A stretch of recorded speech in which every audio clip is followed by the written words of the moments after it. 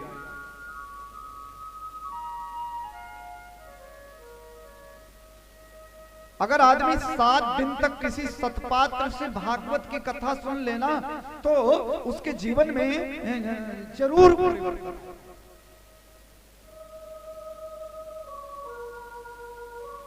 नारद जी कहे हाँ, कोई आदमी पाप किया मर गया और आप कथा सुनाएंगे मुक्त हो जाएगा? बोले हाँ।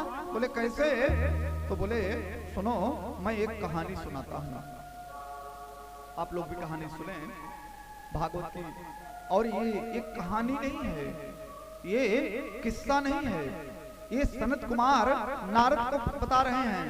और यस्य श्रवण मात्रेण पाप हानि प्रजायते, ये जो कहानी है हमारी जिंदगी के पापों को दूर करती है। कहानी क्या है? तुंगभद्रा तटे पूर्व अभूत पत्तनमोत्तमम् यत्र वर्णाः स्वधर्मेण सत्य सत्कर्म तत्पराः।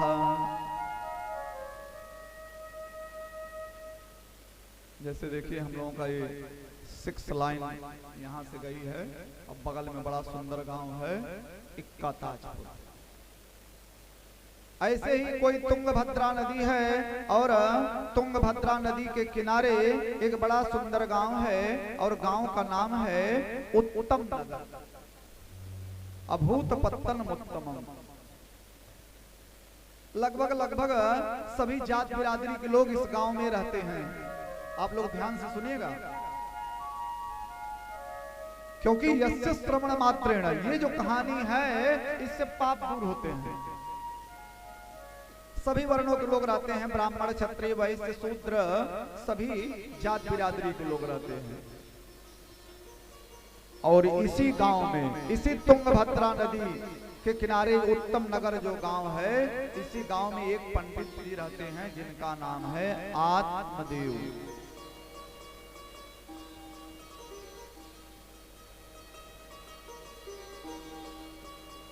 आत्मदेव का मतलब क्या होता है? अपनी आत्मा के अंदर में जिसने देवत्व का दर्शन किया वो है आत्मदेव।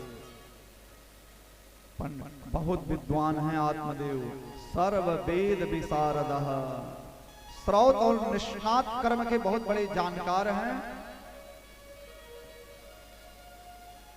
एक संत जी तो अपनी कथा में कह रहे थे, बड़े सुशील, बड़े परिमित भाषी, बड़े मितव्ययी और कर्मकांड में भी पंडित जी बड़े अच्छे हैं। पंडित जी तो बड़े सीधे साधे हैं, भोले भाले हैं, लेकिन उन्हें आत्मदेव की जो श्रीमती हैं,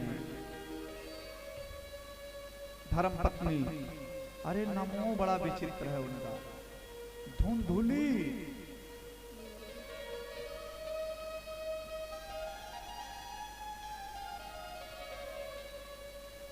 तत्प्रिया धुंधुली स्मृता, नाम है धुंधुली देवी, बड़ा विचित्र नाम है। पंडित जी जितने सीधे, पंडिताइन उतनी ही परपंची, लोक वार्ता रता, बहुत बड़ी परपंची थी।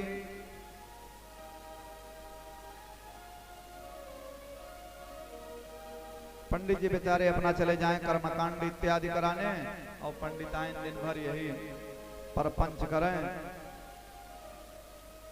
लेकिन फिर भी जिंदगी चल रही है दोनों लोगों की। अब पंडित जी और आत्मदेव जो है ना, आत्मदेव यही जानते हैं कि हमारी श्रीमती जी बहुत भोली भाली हैं, बहुत सीधी सादी हैं।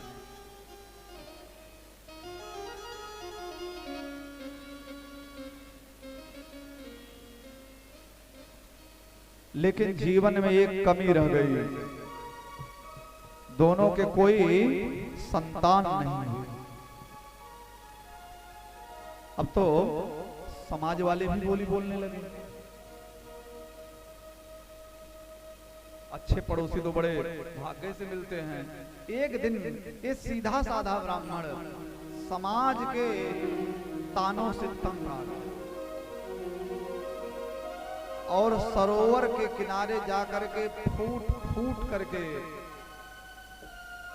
वो आत्मदेव ब्राह्मण, वो विद्वान ब्राह्मण एकदम एकांत जंगल में सरोवर के किनारे फूट फूट करके जब रो रहे हैं तो वहीं आए एक सन्यासी। जहां आत्मदेव पंडित जी रो रहे हैं वहीं एक सन्यासी आए।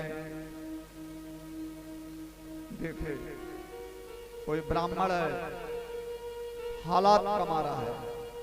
सन्यासी बाबा आए और बड़े प्रेम से बोले, कथम रोदसी विप्रत्वं काते चिंता बलीयसी वद त्वं सत्वरं मह्यं स्वस्य दुःखस्य कारणम्।